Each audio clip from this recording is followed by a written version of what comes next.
Welcome to LOA Today. I'm Walt Thiessen. I've been doing this podcast since September of 2012, and boy, are my lips tired. This is your daily dose of happy. We are so happy you decided to join us today. Anne Marie's not joining us this week, but she will be back next week. Today, I am joined by Gail Showalter, who has been through an experience many of us have been through, unfortunately. She went through a rather trying divorce a few years back, and I'm sure that's going to be like the starting point for our conversation, but only the starting point. As we both agreed before we got started here, it may make you stronger going through that, but you don't necessarily want to. It's just part of the process.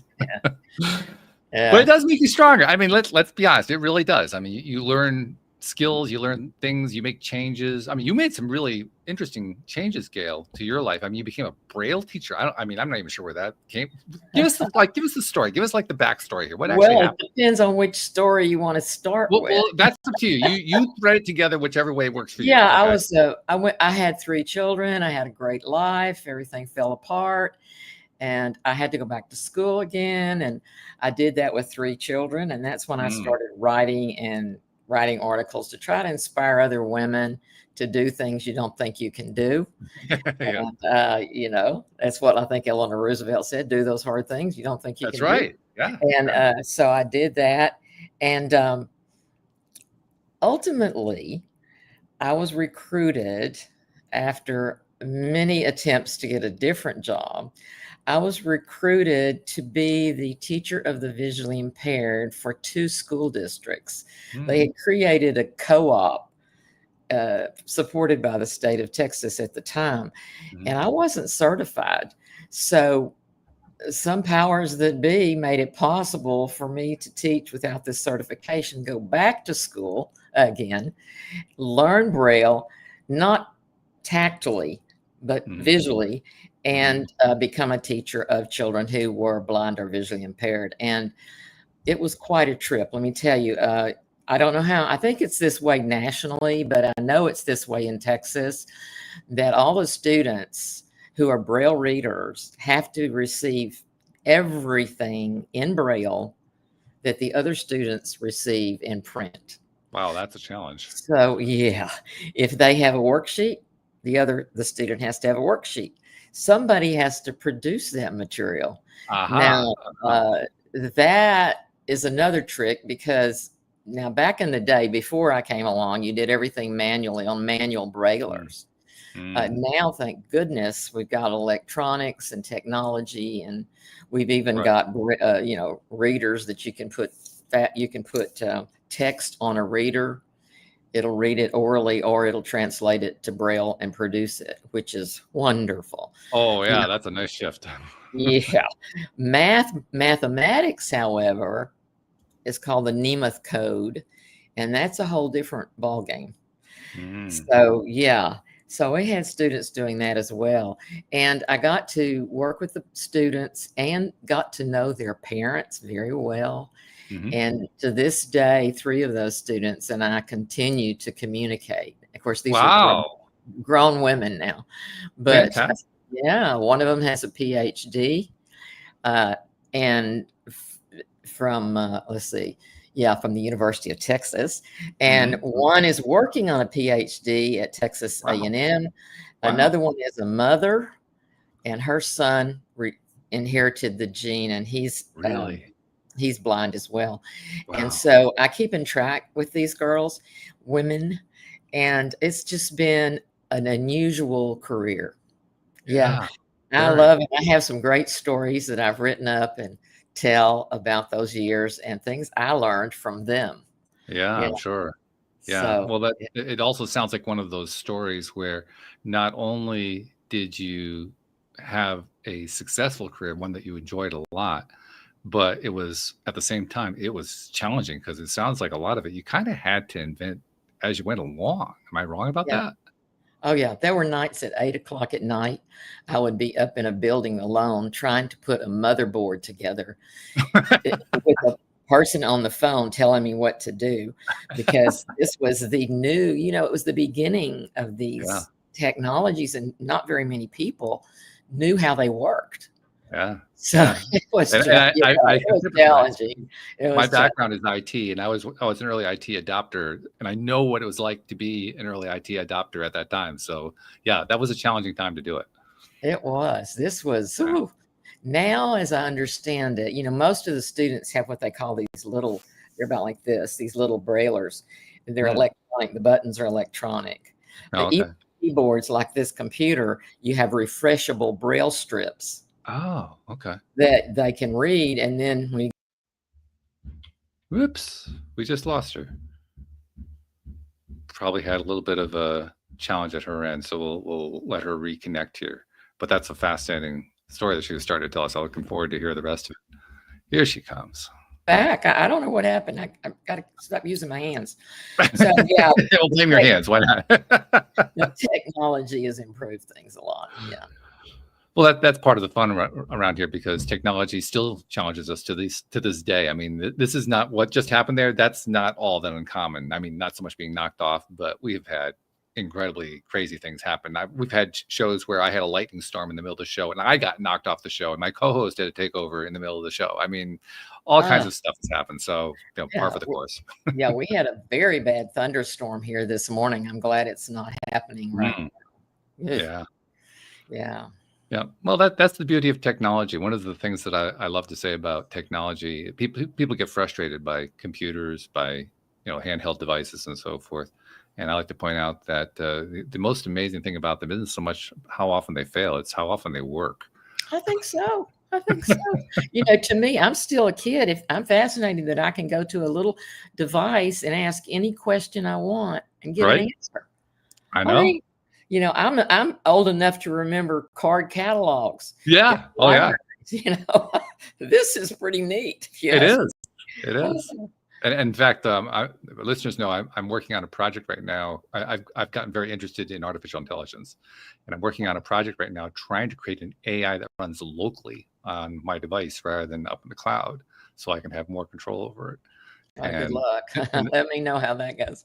It's going actually better than you might expect. One of the things that kind of surprised me, I don't know what you know about AI, but one of the key ideas behind it is that in order to get an AI to do what it does, you have to, quote, train it on a large data set measured in gigabytes or even terabytes. And I basically proved that was wrong, because I managed to train one on kilobytes, about the size of an image you attach to an email.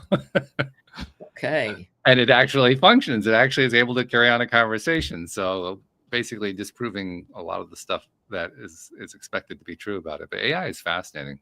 I have learned so much about it. And I mean, I understand what some of the fears are that people have, but I also see a lot of potential about, well, I won't go into it all, but there's a lot of stuff that I think people are going to like as they get used to it over time. Yeah, I predicted that the biggest change is going to be medical. I think that there's going to be a big change in our healthcare systems and our medical. But what do I know? Well, I think there's truth to that. I don't think there's an area of life that it won't touch in a major way when all is said and done. But yeah, I hear what you're saying. But anyway, let's get back to your story, because you went through a very painful, challenging situation with divorce, ended up in a different career path, but you also kind of transmuted beyond that, because you mentioned how important it was for you to work with women, particularly single moms, going through stuff. Talk about how you tied that in and how that became what you're doing today. Okay, I was single with 3 kids, like I said, for 16 years. And from the time that they were first starting school until they were late teens. And it was, say challenging is minor understatement. But after I remarried several years ago, I still had this nagging, heart for the single moms out there, because I had this education and I was able to go to work. My dad had insisted I get that teaching certificate. Okay. And so I was able to go to work and have insurance and so forth. It might not have been my ideal life, Right. but I did have that. And I Mhm. looked around and I saw so many single moms that didn't have any Mhm. support like that. And Yeah. so I began to have events for them, and I started an organization. And then in 2015, we established a nonprofit, and we started working to support them to go to college for at least 2 years to get Mhm. some sort of a degree, whether it was associate's degree or an LVN or something like that, so that they could have a good job. Because the one common thread I saw when I worked with the single moms as a life coach, I saw that the ones who had that already were managing much better than those women who had nothing, Sure. you know. Oh, yeah. So what we do, and we're modeling it after other organizations, and there are a few of those in the country who Mhm. do this. And it is such a joy to watch these mothers spend 2 years. We pay for the tuition, the books, if there are books. Nowadays, they don't even have to buy books. And, transportation, uh, car care, mainly childcare. And so we're able to give them that support system that takes them through this time and then watch them graduate and get a job.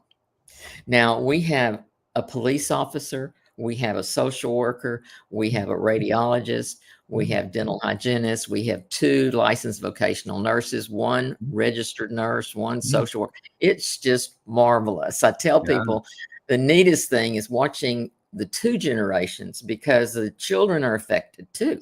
Oh, sure. And last May, we had one graduate, and her little boy was in the audience. And he screamed when his mother walked across the stage. He screamed as loud as he could, "That's my mama." That pretty much says it all, because you're teaching the value Yeah. of education to this particular population. I'm not an advocate that everybody needs to go to college. There are all kinds of ways to earn a living these Sure. days. But these mothers that are in this situation, they have got to have some help. They've got to have something, tangible that can say, I am qualified to do this, Mm. and give them an opportunity. And we just love watching them go out, get jobs, support themselves and their children in a much better way than they were before. Oh, yeah. Well, and I also love the little boy's response to what his mom was doing, because it demonstrated a couple things. First of all, it demonstrated his tremendous pride in his mom, which is wonderful. But it also demonstrated that he was feeling his mom's power, and he was starting to feel his own power. Like, this is something that I can really celebrate. This is my. It's almost like he was saying, my future is open because look what happened with my mom. Exactly. Yeah. So you feel like you're actually affecting more than this one generation. Which of course you are. Yeah. And it does leave an imprint in their lives, watching Right. their mom study, watching their mom succeed. Yeah. A lot of them have no support. They may not even have their own families encouraging them, because if they've not gone to college or done anything better than high school, if that, then they don't encourage these moms to do so either. So we're their support system. Right. Yeah. That must be so rewarding.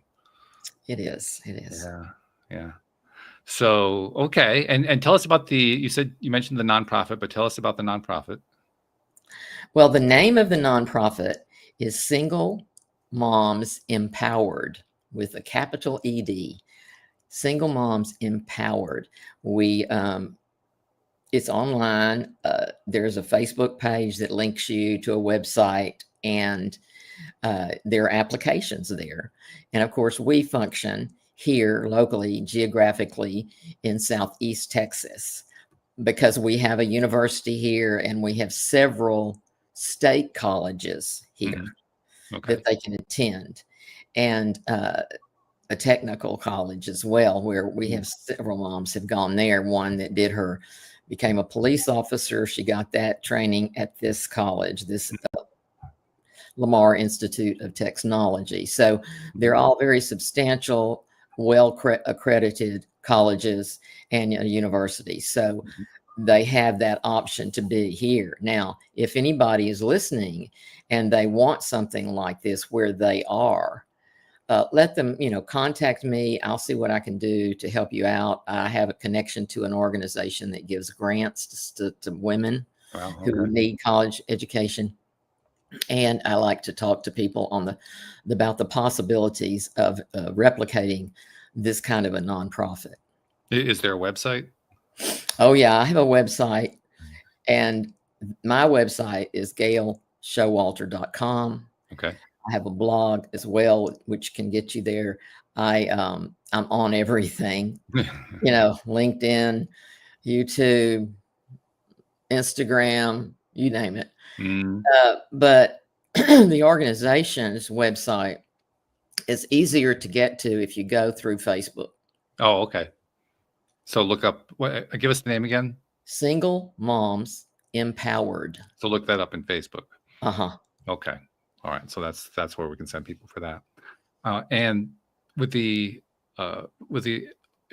organization established, I mean, it sounded like that the way you were describing the support that you're able to give to single moms comes from that organization primarily, or at least gets funneled through that organization. Exactly. Yeah, we're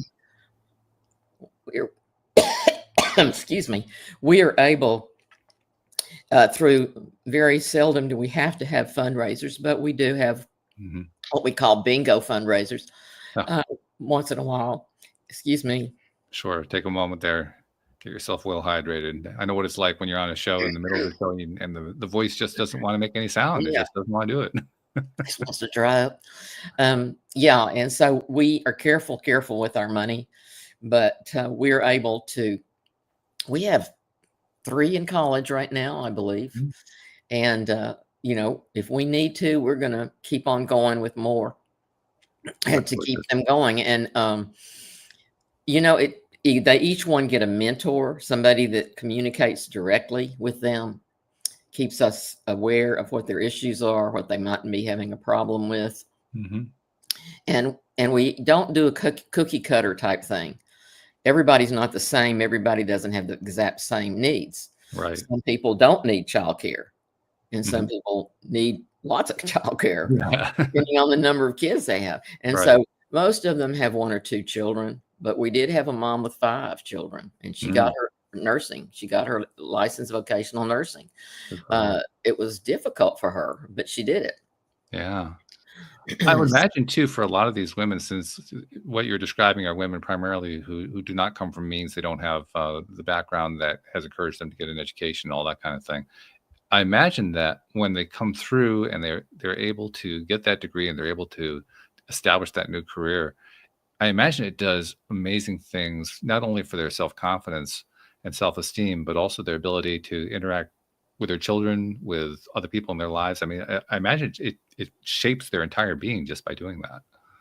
I think it does. And I think it's one of those things that maybe sometime later, when they look back on it, they're going to realize how valuable that was. Yeah. Some of them, there's all different levels. Some are very young, and some are older who've tried to get through school in the past, but haven't been able to do it financially. Yeah. Now, a lot of them do some online and some in-person classes, depending on the situation. But I think they do a turnaround, because I know for myself, I went back to college when my children were little.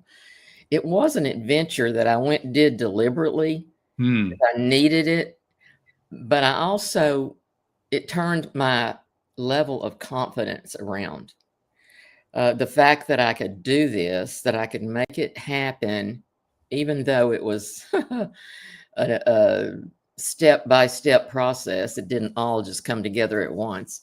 That in itself was a big feat for me, but it was a big confidence builder. It made me feel like a little bit of a different person. Not that anybody could see that or notice that, but it was an achievement on my part that made me feel better about myself. And that's why I think people don't realize there's a whole lot more to higher education than just the education, Mm-hmm. than just that knowledge. There's this feeling of, I can accomplish this. I've stuck it out. I've had perseverance. I've done this, made it through the tough stuff. Yeah, it's almost more important than the education itself. That is the education in some ways. Mhm. The fact that you develop this ability to believe in yourself and to believe that anything is possible, and that you also alluded to something too. It's never a straight path. There's always like a meandering path, and there are highs and lows and falling off of cliffs and jumping, and there's all this kind of stuff that you go through, and then you look back and say, how the heck did I get through all that? Which is pretty much everybody's story. That's not like, nobody really gets exempted from that. I definitely identify with that. When I first started going back for my master's and my children were so young, I just took one step at a time. I didn't say, oh, I'm going to do this and because you can't really. No. But I had to take the GRE test, which is supposed to prove whether you're going to be successful or in graduate school or not. In theory. Yeah, well, that's somebody's theory. And I took it. I studied. I hadn't taken a standardized test in 18 years, and so I went ahead and I took it. I still remember how cold that room was. Yeah. And then I did pretty well, except by a couple of points. I didn't make it to that cutoff that the University of Texas wanted. Oh. Now, I could have said right then, this isn't meant to be. I'm not going to be able to do this. I'll just throw this idea out the window. I could have. But no, I didn't do that. I looked at another way in, and that was, well, yeah, you can have somebody write a letter of recommendation. You can take your documents and your GPAs and all of this, your from your previous schools to the dean. And that was a big lesson because I drove to Austin, which is 5 hours from here, by the way. Oh, okay. I drove over there and I presented my case, and all he did was put a stamp on a piece of paper and say, okay. And I thought, wow, that's a lesson in itself. Yeah. Then I had to have a place to live. Then I had to have a place for the children to stay. And all of that had to come together for this to work. Right. Right. But I put one step in front of the other, and it came together. I get it. It was like a miracle. Yeah. Because, I got a place to live at the very last minute. Oh, okay. I had managed to find a child care center out of the 100 that were given to me at this office at UT. And I thought, everybody said, you can't get childcare for 3 kids in the summer in Austin because everybody holds the places. They even pay for them just to keep them open. Wow. And so they took my 3 kids at this particular wonderful place downtown, and I thought, this is odd, the location.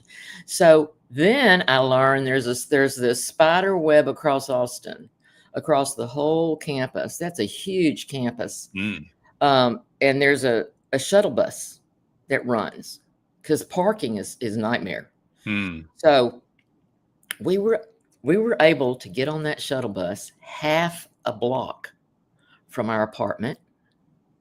The shuttle bus from there went directly to the church where the child care center was. Oh, nice. I come back out of there leaving the kids. There's a bus on either corner within 10 minutes, and they go directly to the front of the education building where all of my classes were. Nice. Ooh. Now, I tell people this story because I didn't do anything phenomenal.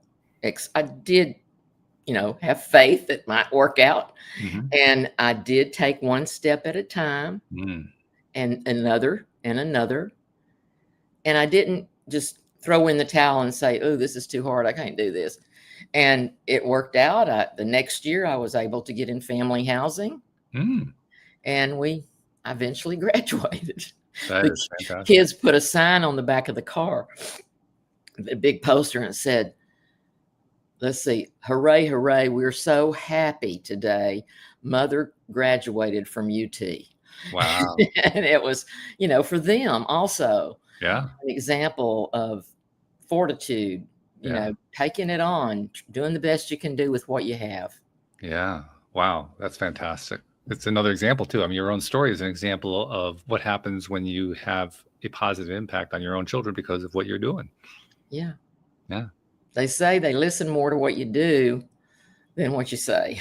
Well, there's a good reason for that, I think. Yeah. Yeah. I mean, you can say almost anything, but you do what you do, and that's always going to speak volumes, no matter what it is, good or bad. It doesn't matter whether it is. That's It's going to speak true. volumes Either either way. way. Either way. Yeah, absolutely. So, yeah, very cool story. Also, I'm curious to know, as you have, I mean, you started the foundation, what, 15 years ago, something like that? I'm not sure exactly when it was. Oh, it was actually in 2007. Oh, okay. So about 18 years ago. Yeah, it's been about 18 years. Yeah, it's been a while. Since you started, obviously, I'm sure you've had lots of stories, lots of experiences with it. But I'm kind of curious, what would you say is like the one that jumps out the most? What's the one that you say, that they are all great stories, but there's that one? Oh, I think it has to be Jackie. Jackie was actually a grandmother by the time she came. And we knew her, 2 or 3 of us already knew her and knew that she was a really hard worker, really conscientious person. And she had been trying to get through college for years. But there would always be some sort of financial problem or some hitch that came along that kept her from finishing. So we took her in. We had enough funds to help her finish that degree. And she is now a social worker. She had worked contracted for a group in the schools, and the students loved her so much they still call her. Wow. But now she's studying for her test that will, certify her as a certified social worker. So she's one of the ones that stands out, but there are 2 or 3 others I could tell you about too. Yeah. Well, I can just look at the face that you're showing, and the face says everything. Like, oh yeah, I'm really proud of these women. Oh yeah. Yeah. And it's not easy for them. It's not an easy slam dunk thing. Yeah. Well, speaking for myself, I divorced 3 years ago. Since then, obviously, I've been, redating again, learning the whole single scene, and in the process, learning about women later in life, because obviously that's who I'm meeting up with, and some of the stories, curl your toes in your hair.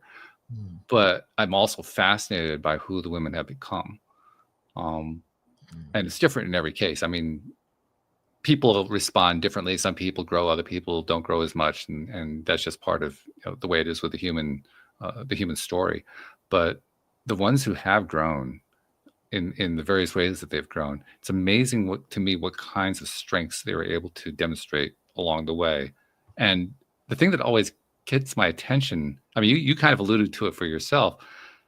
I can notice something. I can hear something in their story. I mean, I didn't know them, 20 years ago or whatever, but I can hear in their story where they made changes, where things happened, and I can just see in their character from having talked to them, and I'll point it out to them, and they don't see it. They don't see it in themselves. I mean, it's almost like I'm trying to hold up a mirror and they can't see what's in the mirror. Yeah. So it kind of alluding to what you're talking about. You don't actually necessarily know what you're going through and how you're coming out at the other side. I mean, for myself, I also went through, I had a business that crashed with the 2008 financial crisis. All my clientele got wiped out, which was pretty scary. And I was married at the time, and her business also got wiped out. So we lost our entire income within the course of a month, or maybe 2 months. But so, I mean, we went through a lot of hard times, but as I look back on it, I know I made progress. I know, and I've been doing this show since 2012. And the reason this show got started was because of that experience. I mean, it was what led to the whole thing. And I can look back at all the stuff that I have grown through and traversed and the various ways I've improved during those 13 years. But I'm not even sure that I grasp all of it, because it's hard to see it in yourself. It's so much easier to see it in anybody else, but it's hard to see it. And I think it's one of the reasons why it's so important to express appreciation and gratitude for what you've got, because it's kind of a way of reminding yourself, look at what you've done.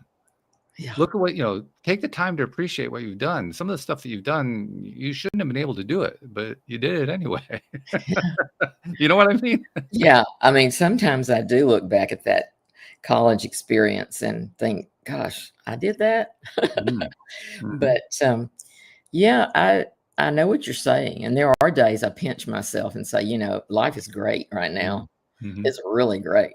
I mean, but I did go through some serious, serious emotional pain, Mm. mostly emotional pain. Watching my kids, especially, be disappointed, and not Sure. have the life that I thought my children would have. Yeah. So there are those things. But now I can. That's one of the great things I think about being older is the being able to look back and see. Yeah, that happened, but look, because of that, look what's happened now. Mm. You know, Mhm. I mean, my husband now is so generous. And at one point, my daughter could not have children. And so we were going to Russia to do dental work. My Wow. husband's a dentist. She went with us and she found a baby. Now, Mm. you don't normally do it this way, but that girl managed to adopt that child, and she's now 22 years old. She's the Wow. light of our lives. Mm. Now, when I try to tell people, you don't see the pattern, you don't see what's happening. And maybe it's not for a reason, but you need to have faith in the universe and yourself, Mm. you know, that you can do some things about your situation. Because the women we work with, they are determined. They have to be. We don't take women in who are just wishy-washy. They're not sure what they want to do. They don't have a good track record. We have to be fiscally responsible with Very the money selective. people give us. Mhm. And so we choose women that we think are going to go through the whole thing. Mhm. But I do encourage people, and I do a lot of writing, and I encourage people to look back and also use the time that you're alone. Use the time that you're waiting Mhm. to become a better person. Mhm. Make yourself more appealing. Mhm. If you're wanting to remarry, you need to make yourself appealing. And I'm Yeah. not talking about facelifts and hairdos. Yeah. I'm talking about, be the person that someone's going to want to know. And, that takes some work and takes some study. I use the phrase, do a complete autopsy on your previous relationship Mm. before you dive into another relationship. Yeah, good advice.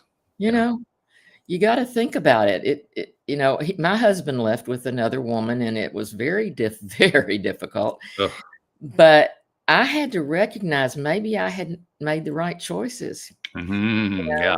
Maybe whenever I had that little inkling of this isn't quite right, I should have listened. So there's a lot of what ifs, we all look back at our age, I think, and think, what if? But, Oh, of course.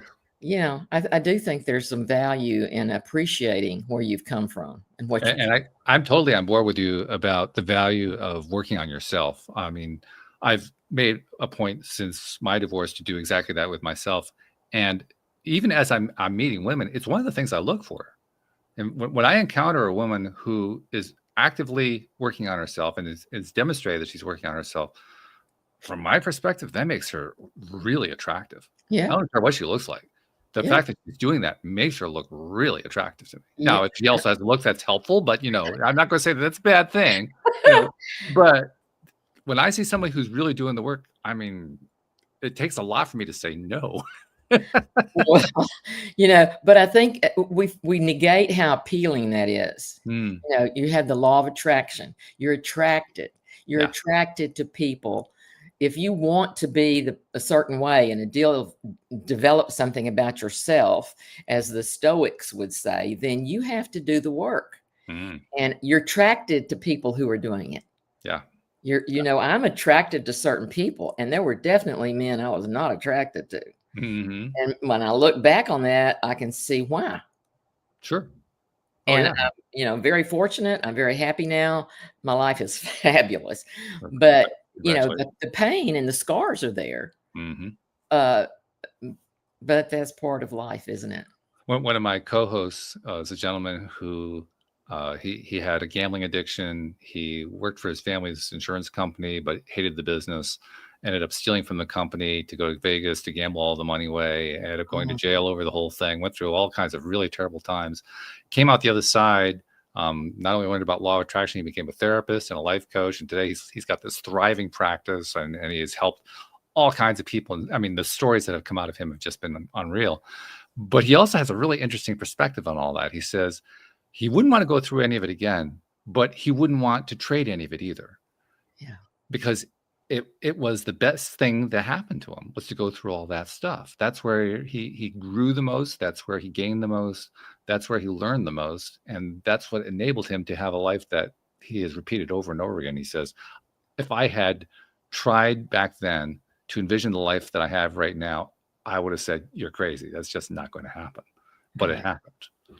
And all of those people he serves or can relate. He can relate to Oh, certain yeah. things, and he can be real about it because he's had those experiences. The thing that amazes me the most, I always like to touch on this one.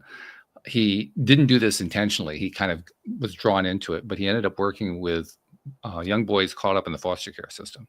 Mhm. And particularly was brought the ones who were the troublemakers, the ones who were considered unadoptable. Nobody really wanted them. The foster parents didn't want to have anything to do with them. They were on 50 different medications, and they did poorly in school and all that kind of stuff. He ended up not only helping them turn their lives around, but he found forever homes for 43 of them. 43. 43 of them. And he adopted 3 Oh, himself. man. That's amazing. It is amazing. Yeah.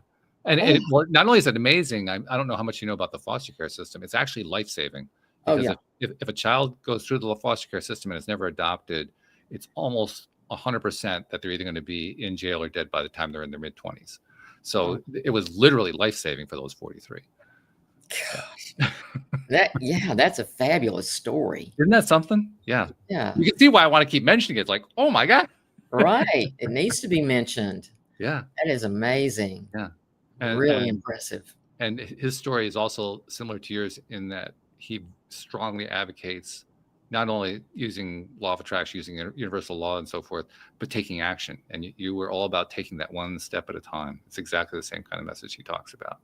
So yeah, somebody else on the same wavelength as you. I'm impressed. Yeah. I'm very honored to be remembered with him. That kind of thing is a legacy, Yeah.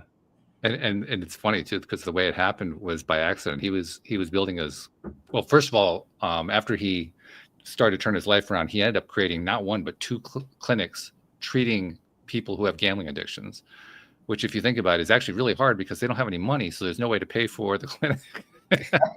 Yeah. And he was able to turn them into viable clinics in both cases. They were both very successful. And then he ended up going into practice first as a therapist and then as a coach. And because he insisted on including law of attraction teaching, that's first of all why he ended up giving up being a therapist, because that would fight what the state regulators were all about.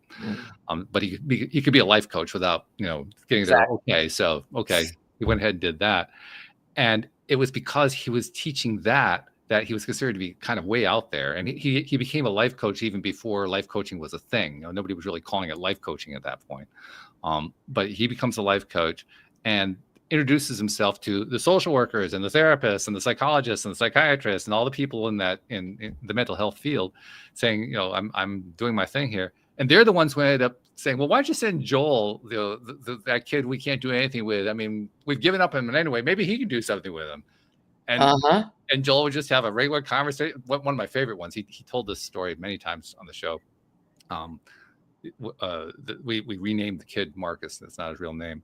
But Marcus came to him when he was about 9 years old, I think it was. And Joel says that the kid had the weakest handshake of any kid he had ever met in his life. Just absolutely timid with weakness. And the kid was a troublemaker in every different way. He was not doing well in anything in life. And he was a truly miserable little child. So Joel says, yeah, I'll meet with him. So he has his first meeting with the kid, and the kid's sitting there sullenly on the chair. And Joel says, so, like, tell me about yourself. And the kid says, well, I'm oppositionally defiant. I'm on 15 medication. No. I mean, like, do you like soccer? But the kid was thinking about himself in terms of diagnoses that he'd received over the years rather than who he was as a human being. Yeah. Well, he carries on the conversation with the kid and starts teaching him just some very basic ideas about how he has control over his life that he didn't think he had, and you know, how law of attraction works and all that kind of thing. Within one session, the kid got it. He totally grasped it. And at the end of the session, he said to Joel, I have a meeting with my psychiatrist to go over my medications. Would you go with me to the meeting? And Joel said, well, yeah, sure. Okay. So he went with the kid to the meeting, and the kid, between those two sessions, did his homework and sat down with a psychiatrist and said, I know you have me on these 5 medications. What I want to know is, what can you tell me about the interactions between them? This is a 9-year-old, by the way. That's what I was going to say. 9 years old. This is a 9-year-old. Yeah. What can you tell me about the interactions, and how do you know that these are not going to adversely affect me? And the psychiatrist looks at Joel and says, what are you doing here? He ends up firing the psychiatrist. The kid ends up firing the psychiatrist, insists on getting off all medications. He actually got off all but one right away and eventually got off all of them. And then he went home to his foster mother, and he apologized to his foster mother for how he'd been behaving in the house, and said he was going to change his ways. And then he went to school and he apologized to his teacher for how he'd been behaving in the school, and said he wanted to sit up front and become a better student. He did become a better student. And last I heard, he was attending, I think it was the University of Virginia, to pursue a degree in psychology. Oh man, I love that story. I love that story. Isn't that something? He needs to write these things up. He has. He's written into a book. Yeah. Okay, good. Yeah. I want to know about it. Yeah, the book is called The Bench, and you it's can called find The Bench. The Bench. The Bench. It's like a bench at a seaside. Yeah. Okay. Yeah. That's wonderful. I mean, I love stories like that. Oh gosh. It's fabulous.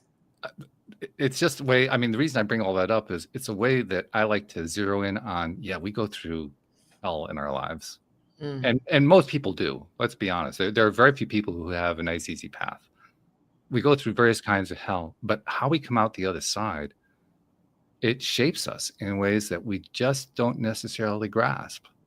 And the degree to which we can grasp it is the degree to which we can truly appreciate not only our lives, but everything that happens in life. Yeah. Yeah. So that's what I was thinking about when you were telling your part of that story.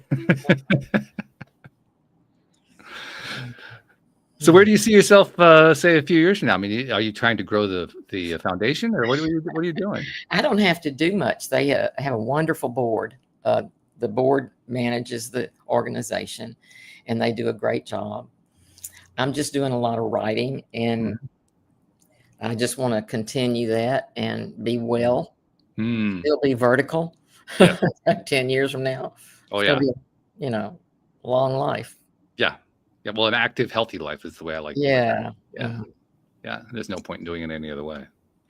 Yeah. That's actually been something that I've noticed, particularly since re-entering the dating scene.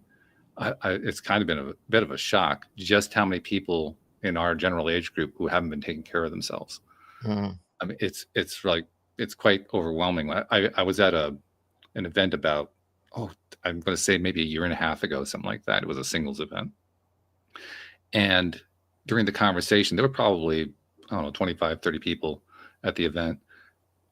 During the conversation, I began to realize I was the only one there who wasn't on any medications. Oh, well. And I thought, okay, really? You're the odd man out. Yeah. One or two. Some of them were like 4 or 5, 6 medications. And all I could think was, really? Yeah. So, it's a lot of effort these days staying healthy. Yeah. But you have to do it. Well, you don't have to do it, but you have the opportunity to do it. Yeah, it's your choice. It's your choice. That's right. And it literally does control what kind of life you have. if you go into life later on in life with the attitude that I can live any way I want to, I can be as healthy as I want to, you actually can. Mm-mm. You actually can do it. I mean, I literally set the goal for myself. I'm going to get younger every year. Oh, good. That's By which I mean physiologically younger. uh-huh. And I had a comment from somebody I was seeing recently. She said, "You have a really young body." I said, "Thank you. Okay, good. I'm doing something right here. I like this." Yeah, my husband's a lot healthier than I am, I think, but we work on it all the time. Yeah, yeah. And a Yeah. lot of it's the mindset, to be honest. That's where it all starts. I mean, obviously, you'll also have to take actions that are in alignment with it, but it starts with that mindset. Yeah. One Yeah. of the things that I'm going to get your opinion on this. This is something that I hammer on, not often, but somewhat often here on the show. There is what I like to describe as sort of a global pandemic of, for lack of a better term,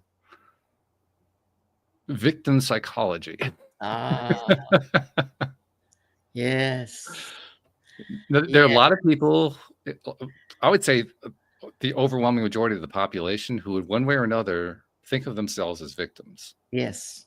And many of them were at one point victimized. Don't get me wrong. It's not like victimization doesn't happen. But the amazing part to me is how it can happen once or twice or three times, but then they keep replaying it in their minds. Yeah. Over and over and over again. And then they're wondering why their lives are falling apart. Yeah. That's that's discussed quite a bit by some of the deep thinkers, I guess you call it. Thinking of Carolyn Mays right now, but Oh, yeah, sure.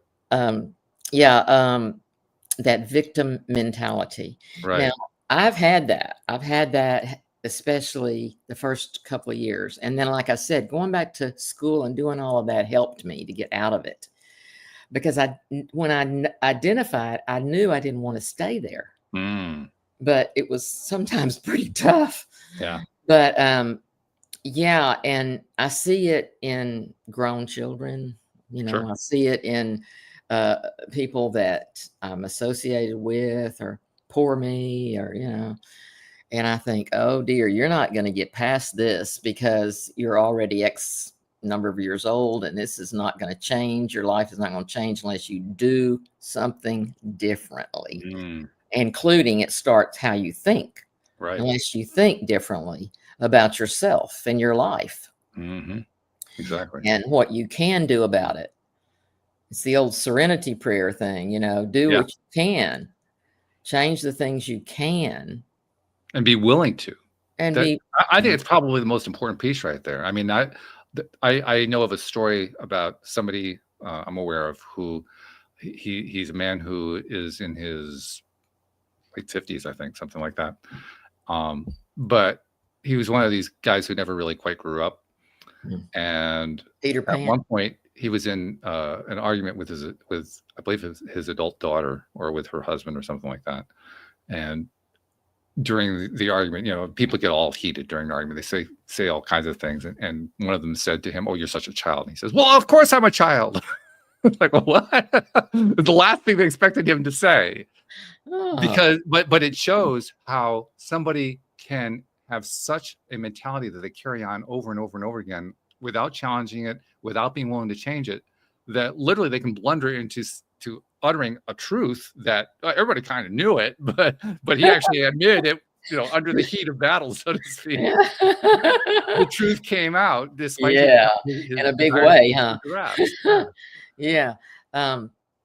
Well, our kids are in the age range, and we have 6 altogether. They're in the age range from 46 to 54, in that age range. And it is interesting.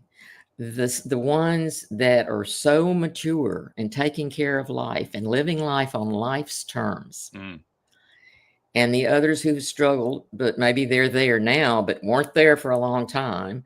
And then the ones who just can't, what is the term? Adult? I'm not adulting. They say, I don't want to adult today. And I don't know that there's much anybody can do about that. Not unless they're willing to change their mind. No, it's a personal thing. Yeah. Yeah. You can try to help somebody all you want to, but if they're not in a place where they're willing to be helped, you're not going to get anywhere. That's right. Yeah. That's right. Whereas if you have somebody who does want to change, even if they're having trouble, even if they're struggling with the change, which often happens, just the fact that they're willing to do it makes a difference. It makes an enormous difference. Yeah. When that happens, I'm willing to help. Oh, of course. You say, I've got a problem, I need some help. Fine. But if you act like I don't have a problem. Okay, well, good luck with that. Yeah. Well, okay. Yeah, exactly. Yeah. Oh boy. I think it's one of the things I admire most, particularly among those of us who are older, when I encounter somebody who is willing to say, I want to change, who is willing to say, I recognize I have things I could be growing into better. I admire that tremendously. And I think I admire it partly because I don't see it nearly as much as I see it in younger people. Mm. You know what I mean? Uh-huh. Yeah. It's something where I try to focus more on the ones who are willing to demonstrate it because they're really intriguing to me. Like, okay, yeah, I want to know who you are. I want to find out more about you. I want to know what your story is. Come on to my podcast. Tell me the story. Well, I agree with you. And it's nice to hear a gentleman talk about it that way. Yeah. Yeah. Well, I think we live in an age where, I mean, there's so many things that people can get frustrated about today, but there's so much opportunity to focus on what's going well. And we lose that opportunity by just not taking advantage of it. It's not like it's not there. It was there all along. We just don't take the opportunity to appreciate it. Yeah. And the amazing thing is it doesn't even take that much. You know, you don't have to spend a whole lot of time appreciating something. Just a little bit can actually lead to something amazing in ways that you never thought would happen or you never anticipated or anything like that. Mm-hmm. But it does. It plays out. Mm-hmm. We're very quick to identify what's not to our liking. Oh, we're good at that. We're real good at that. Yeah. Well, we live in a world of polarity, of contrasts. Mm-hmm. And that's, I think it's part of the reason we live in this world is to experience that. Just the question that many people don't seem to be willing to answer is, well, okay, I've been experiencing one side of the polarity. Am I willing to experience the other side? Yeah, right. So it's a challenge. Well, this has been a fun conversation. A couple things I want to do before we wrap up. First and foremost, remind people not only about the organization, but how they can find it, and also about how they can find out about you.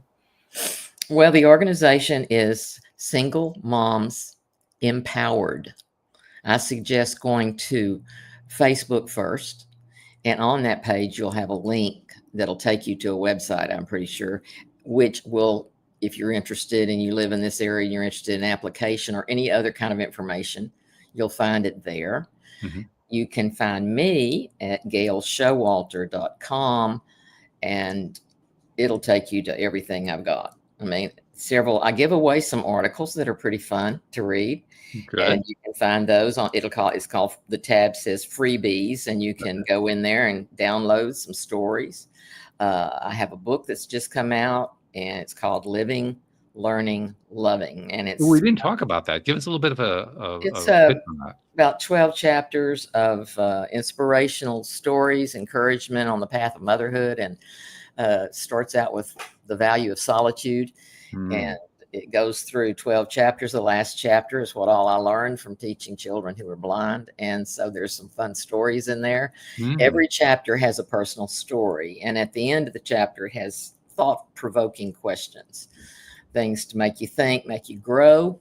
Like you're talking about being a better person. It could be used by small groups, or it can be used individually. It's not a big book. It's simple.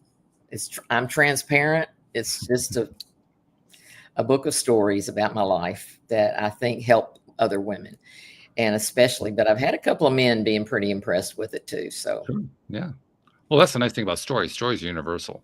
I love stories. If you're willing to listen to a story, you can learn a lot from stories. I basically am a storyteller. I just love it. And, the kids at the table, and we say, oh, I have a story about that. They kind of probably get okay.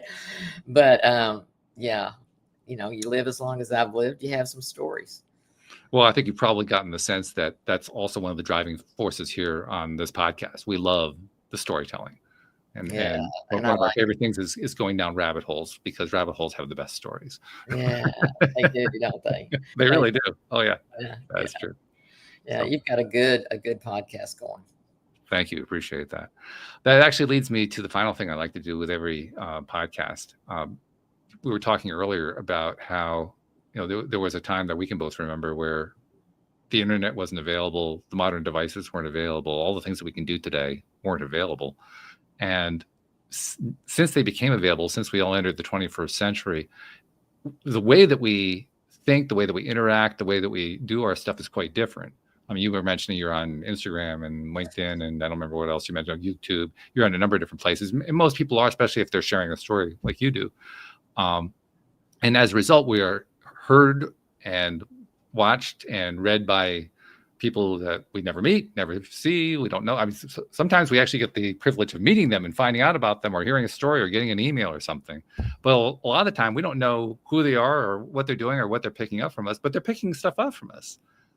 And in the process of they're picking stuff up, they're putting it to work in their lives in ways that we don't even know about and we don't get credit for. And I think to myself, you know what? There's something we can do about that. So Gail, on behalf of those people you've never met, never seen, never will meet, never will see, who you've been helping in ways you didn't even know about, on their behalf, thank you for what you're doing, because you're making a difference in this world. Oh, thank you. I really appreciate that, Walt.